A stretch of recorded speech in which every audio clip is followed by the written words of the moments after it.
Magandang umaga po. Narito po ang mga tampok na balitang sports ngayong umaga. Nagdiwang ang University of the Philippines matapos manalo ng UST Growling Tigers kontra sa De La Salle Green Archers sa Game 1 ng UAAP Finals. Tinalo ng Uste ang Lasal sa neck-to-neck battle na laban sa score na 73-72.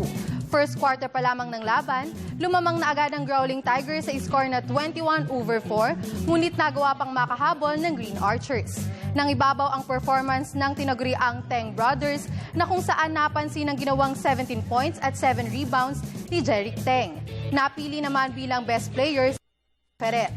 Sa Sabado naman ang Game 2 ng dalawang koponan.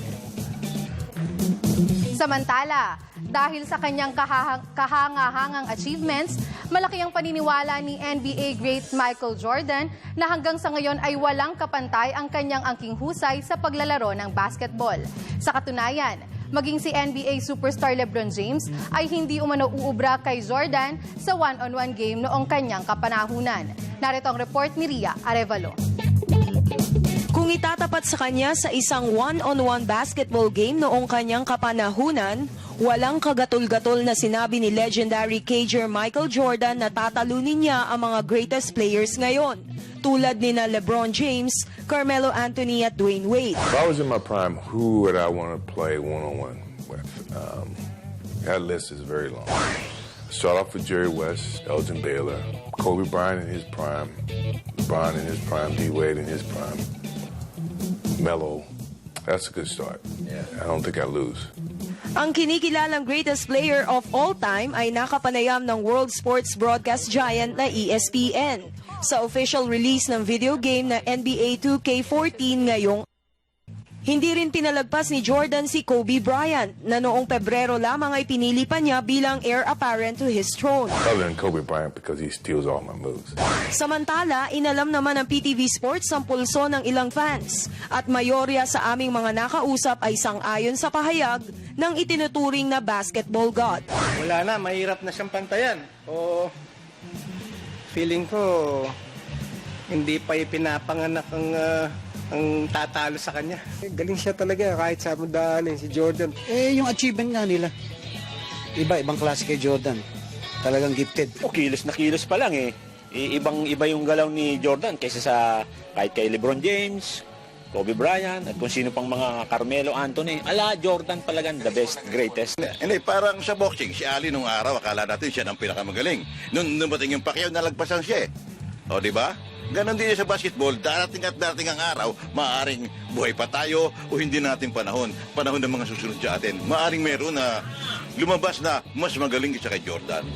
Sa kanyang angking husay sa paglalaro at mga achievements na tinamasa, walang duda na sa tuwing may sumisibol na bagong basketball superstars ay hindi maiiwasan para kay Michael Jordan, na isang 5-time NBA MVP at 2-time Olympic gold medalist. Para sa Good Morning Boss, Ria Arevalo, PTV Sports.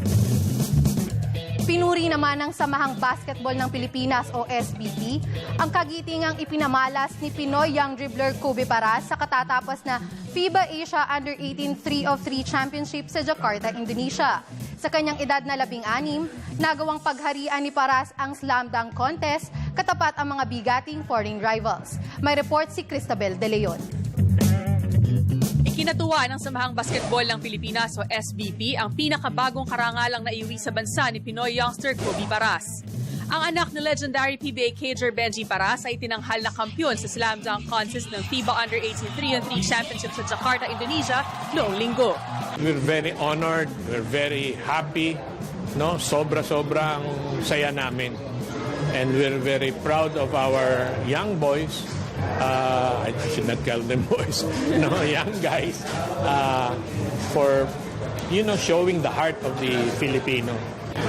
Grabe. For me, I really can't believe it that at an early age, 16, he can do that.